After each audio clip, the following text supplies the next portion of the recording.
அடிப்படையில் ஒரு மனுஷனுக்கு எது நல்லா வரும்னு தெரிஞ்சுக்கிட்டோம்னு வச்சுக்கோங்களேன், அதை செஞ்சிடலாம். என்ன இங்க பிரச்சனை அப்படின்னு கேட்டீங்கன்னா, நம்ம உடனே சொல்லுவோம், உனக்கு ஒரு இது நீங்க குறிக்கோள் வச்சுக்கோங்க வாழ்க்கையில், அதையே நீங்க போங்க. சுவாமி விவேகானந்தர் சொன்னாரு, அப்துல் கலாம் சொன்னாங்க, ஆசிரியர்கள் சொன்னாங்கம்பாங்க. இங்க இருக்கக்கூடிய எல்லா மாணவர்களுக்கும் ஒரு விஷயம் சொல்றேன், 100க்கு 2 பேருக்கு மட்டும்தான் அப்படியெல்லாம் குறிக்கோள் இருக்கும். மற்றவங்க யாருக்கும் குறிக்கோள் கிடையாது. அதுதான் உண்மை, அதுதான் நியாயம், அதுதான் நேச்சுரல், இயற்கையோடு ஒட்டியது. மாறுவது மனித மனம். வளர்கின்ற காலத்துல ஒரு இப்படிதான் ஆகும்னு செட் பண்ணிட்டு யாருமே போக முடியாது. 2 பேருக்கு நிகழலாம், டெண்டுல்கருக்கு நிகழலாம், ஏஆர் ரஹ்மானுக்கு நிகழலாம். எல்லாருக்கும் 12-13 வயசுல தான் யாருன்னு தெரியாது. டிரைவிங் போற மாதிரிங்க இது. எனக்கு 10 அடிக்கு தான் ரோடு தெரியும், 1 கிலோமீட்டர் தள்ளி எங்க வண்டி குழி இருக்குன்னு தெரியாது. ஆனா ஓட்ட ஓட்ட நான் எந்த வழியில போகும்னு தெரிஞ்சுக்கிறேன். ஆனா போகின்ற திசை, எடுக்கக்கூடிய துறை எப்படி கண்டுபிடிக்கலாம்னா, எனக்கு எது மிகவும் மனதிற்கு பிடிக்கிறதோ பெரும்பான்மையாக அதற்கான செய்திறன்கள் என்னிடம் உள்ளன. இத இப்ப என்ன கண்டுபிடிச்சிருக்காங்கன்னா, ஒரு புது தியரி கண்டுபிடி, பெர்ஃபார்மன்ஸ் என்ஜாய்மெண்ட் தியரி அப்படிங்கிறாங்க. ஹோல் பிரெயின் மாடல் வச்சு சுலபமா சொல்றேன். அவங்க ஒரு 6 வருஷம் பண்ணதை ஒரு 2 நிமிஷத்துல உங்களுக்கு சொல்றேன். எதை செய்வதற்கு உங்கள் மனம் லயித்து இஷ்டப்பட்டு செய்கிறீர்களோ அதற்கான திறன்கள் உங்களுக்கு இருக்கு. இப்ப நீங்க கப்பல் ஓட்டணும்னு ஆசையா இருக்கு அப்படின்னா, அது ஒரு ஃபேண்டசி. நிஜமா ஓட்டுங்க, ஓட்டணும்னு இல்ல, கப்பல் போகணும்னு ஒரு ஆசை, அதெல்லாம் இல்ல. உங்களுக்கு எது பிடிச்சிருக்கு? தொடர்ந்து நீங்கள் செய்யக்கூடிய ஒரு வேலையாக உங்களை எதை நீங்க பாவிக்கிறீங்களோ அதற்கான செய்திறன்கள் உங்களுக்குள்ள ஒளிஞ்சிருக்கு அப்படின்னு நவீன உளவியல் உண்மை சொல்லுது. ஆனா நம்ம என்ன செய்வோம்னா, நம்ம குடும்பத்திற்கு ஒத்து வருமா, நம்ம சமூகத்துக்கு சரியா வருமா? அவங்க அக்கா பையன் ஏற்கனவே படிச்சு அங்க பெங்களூர்ல 75,000 சம்பாதிக்கிறான், இவன் அதுக்கு ஈக்குவலா மேட்ச் ஆகணும்னு என்ன படிக்கலாம் அப்படின்னு வெளியில் இருக்கக்கூடிய புற காரணங்களை வைத்துக்கொண்டு அக காரணங்களை விட்டுறோம். அதுதான் நடக்கிற விஷயங்கள். முக்கியமான விஷயம், அவனுடைய பேஷன் என்னன்னு கண்டுபிடிங்க. இப்ப எங்களுடைய வேலை என்னன்னு கேட்டீங்கன்னா, எங்கிட்ட நிறைய பேர் வர்றாங்க பெற்றோர்கள். ஒரு சின்ன ஒரு கேஸ் ஸ்டடி சொல்லிட்டு போறேன்.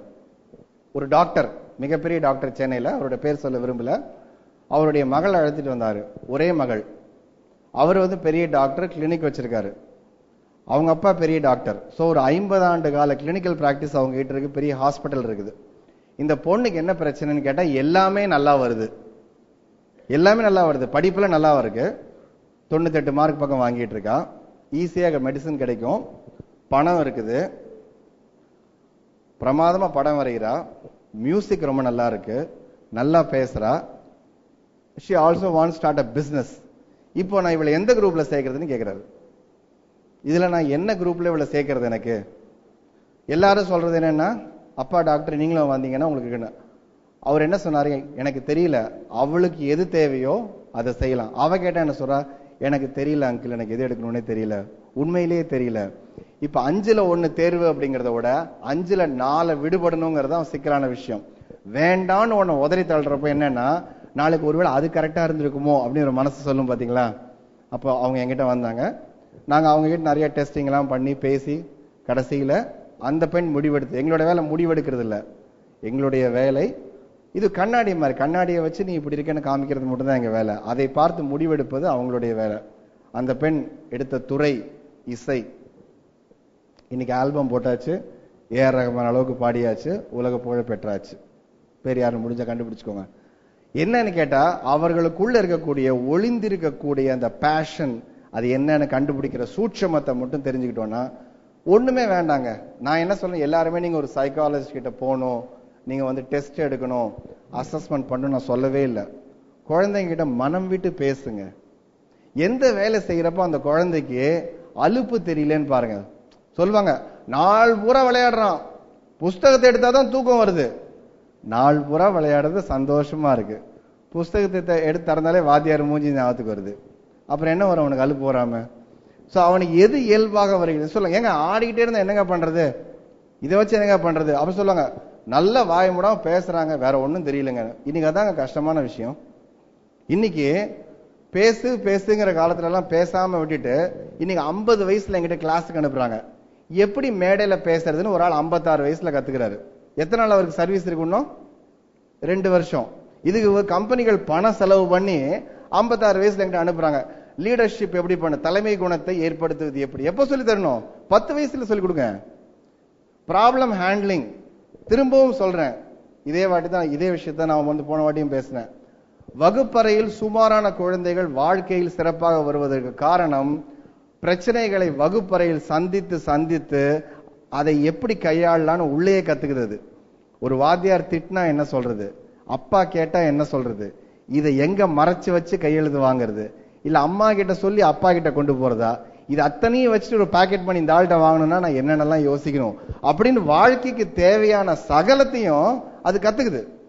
நீங்க மார்க் வாங்கி டிக் அடிச்சு கையெழுத்து போடுற குழந்தை நாளைக்கு இந்த அட்டை போடாம வந்துருச்சுன்னா எங்க டீச்சர் வெளியில் நிக்க வச்சுன்னு பொல பொல பொல வடிக்குது. உடனே நைட்டு 10 மணிக்கு போய் கடையை திறக்க சொல்லி ஒரு அட்டையை வாங்கி சட்டையை போட்டு கொண்டு அனுப்பிச்சு விடுறான். இதுல எந்த குழந்தை புத்திசாலித்தனமா வரும்? வகுப்பறையில் நல்ல குழந்தைகள் வேண்டான்னு சொல்லவே இல்லை. படிப்பு வர குழந்தைகள் படிக்கட்டும். படிக்காத குழந்தைகள் நினைக்கிற குழந்தைகளுக்கு நிறைய விஷயங்கள் இருக்கு. அது என்னன்னு கண்டுபிடிக்கிறது தான் சூட்சமம். எல்லா குழந்தைகளுக்கும் உலகத்தில் இடம் உள்ளன. வேலைக்கு இன்னைக்கு ஆக்சுவலா 2 விஷயம் சொல்றேன். I am talking as a HR person. ஒரு பக்கம் என்ன சொல்றோம், வேலையில்லா திண்டாட்டம்ங்கிறோம். வேலையில்லா திண்டாட்டம், ஏன்னா டிகிரி வந்த பசங்க எல்லாம் சும்மாவே உட்காந்துருக்காங்க.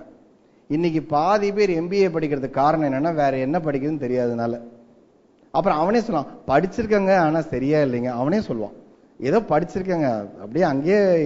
இது என்னன்னா 12க்கு அப்புறம் 13, 14வது, 15, 16வது, 17வது, 18வது கிளாஸ் போடல, அவ்வளவுதான். அப்படியே படிச்சுக்கிட்டே இருக்க வேண்டியதான். வேலை கிடைக்கிற வரைக்கும் ஏதாவது ஒன்று படிக்கணும். இல்ல சொல்லிக்கிறதுக்கு கௌரவமா இருக்கும். கல்யாண பத்திரிகையில பேர் போட்டுக்கலாம், MBA, BE, MBA அப்படின்னு போட்டுக்கலான்ட்டு. ஆனா அவன் வேலை இல்லாம இருப்பான். இன்னொரு பக்கம் எங்களை கேட்டீங்க என்ன சொல்லுவான், எங்களுக்கு ஆளே கிடைக்கலங்கிறோம். நல்ல தமிழ் பேசுறதுக்கு ஆள் இல்லைங்க. உண்மையை ஐயா வச்சுக்கிட்டே சொல்றேன். இன்னைக்கு தமிழுங்கிறப்ப நம்மால் ஆஃப் ஆயிடுறான். அது தமிழ் இஸ் ரொம்ப டிஃபிகல்ட். இங்கிலீஷா தெரியுமா, அதுவும் தெரியாது. அவர் இங்கிலீஷ்ல கம்பர், தமிழ்ல ஷேக்ஸ்பியர், ரெண்டும் கலந்து செய்த வடிவம். அவரு ரெண்டுமே தெரியாது. அவனுக்கு இதுதான் தெரியும் அதுதான் தெரியும்லாம் இல்லைங்க, ரெண்டுமே தெரியாது. ஒரு 20 வருஷமா நம்ம லகரத்தெல்லாம் ஒழிச்சிட்டோம். அது பெரிய இசையமைப்பாளரே தப்பு பண்ணதுனால அது இப்போ சுருதி சுத்தமா எல்லாம் எங்கள் திங்கள் பொங்கல் அப்படின்னு ஒழுங்கா பேச ஆரம்பிச்சிட்டோம். இன்னைக்கு தமிழ் பேச ஆள் கிடையாது, எழுதுறதுக்கு ஆள் கிடையாது, கண்டென்ட்டுக்கு ஆள் கிடையாது. டெக்னிக்கலி 100 சேனல் வருது, 100 சேனலை விற்கிறதுக்கு, 100 சேனலை ப்ரொடியூஸ் பண்றதுக்கு, 100 சேனல்ல கண்டென்ட் எழுதுறதுக்கு, 100 சேனலை கொண்டு போய் பப்ளிசைஸ் பண்றதுக்கு ஆள் கிடையாது. டிவி மோசங்கிறோம். அந்த டிவிக்கு பின்னாடி ஒரு எவ்வளவோ இருக்கு இல்லையா வாய்ப்புகள். பார்க்கின்ற பார்வைகளை மாற்றும் பொழுது நமக்கு எங்க இருக்குங்கிறது பிடிபடும். அதுதான் உண்மை. இந்த கால இடைவெளிக்குள்ள நீங்க செய்யற விஷயம் என்னன்னா, உங்களையும் உங்களுடைய சுற்றத்தையும் வேலையையும் அழகாக வைத்துக் கொள்வதற்கு பிடிக்கின்ற வேலையை செய்கிற வாய்ப்பை ஏற்படுத்திக் கொள்ளுங்கள். சுலபம். இது ஒன்றும் ரொம்ப பெரிய ராக்கெட் சயின்ஸ் எல்லாம் இல்லை. நம்ம ஊர்ல வெற்றி பெற்றவர்கள் யாரை வேணா பாருங்க, எந்த தராசுல வேணா அளவிடுங்க. பணம் சம்பாதிக்கன்னு சொன்னாலும் சரி, பேருன்னு சொன்னாலும் சரி, ஆத்ம திருப்தின்னு சொன்னாலும் சரி, யாரா இருக்கட்டுமே அவர்களுக்கு வேணும்னு விரும்பின வேலையை செஞ்சவங்க. ஒரு காலத்துல என்ன, படிப்பு முக்கியமா இருந்தது, கோர்ஸ். ஏன்னு கேட்டீங்கன்னா, ஆங்கிலேயர் இங்க வந்தப்போ என்ன மக்களை வந்து ஒவ்வொரு தட்டா பிரிக்கிறதுக்காக ஸ்கூல்னு ஒண்ணு வச்சான், யூஜின்னு வச்சான், பிஜின்னு வச்சான். அதுல ஆர்ட்ஸ் சயின்ஸ் 2ஆ பிரிச்சு வச்சான். அவங்கிட்ட வேலைக்கு சேரத்துக்காக செஞ்ச விஷயம் அது. அதுக்கப்புறம் அவன் போனதுக்கு அப்புறம் அதையே நம்ம பண்ணிட்டு இருந்தோம். பியூரோக்ரசி வந்தது. பியூரோக்ரசி கவர்மெண்ட் வேலையில இருந்து தாண்டி இன்னைக்கு பிரைவேட்டுக்கு வந்ததுக்கு அப்புறம் நம்மளோட கல்வி முறையும் அதுவும் ஒட்டாதது. அப்ப அவன் கேட்கிற விஷயங்கள் என்னன்னு கேட்டா, அவன் என்ன சொன்னா, படிச்சவன் எனக்கு வேண்டாம், வேலை தெரிஞ்சவன் வேணும் அப்படிங்கிறான். நாங்க இன்னைக்கு சொல்லுவோம் இன்டர்ன்ஷிப் ரொம்ப முக்கியம்னு பேசிட்டு இருக்கோம் எல்லா படிப்புகளுக்கும். ஏன்னா இந்த வேலை நமக்கு சூட் ஆகுமா இல்லையா அப்படின்னு பாக்குறதுக்கு ஒரு டெஸ்ட் தேவைப்படுது இல்லையா. எனக்கு பிடிச்சதுதான் செய்வேன் அப்படின்னா அது பண்ணுங்க. ரெண்டும் இல்லாமல் பிடிக்காத விஷயங்களை மனம் ஒப்பல்லாமல் அரைகுறையாக செய்வதை தடுக்கலாம். Difference between job and career தான். ஜாப்ங்கிறது ஒரு வேலை, கெரியருங்கிறது அவங்களுடைய வேலை வாழ்க்கை. சரியா?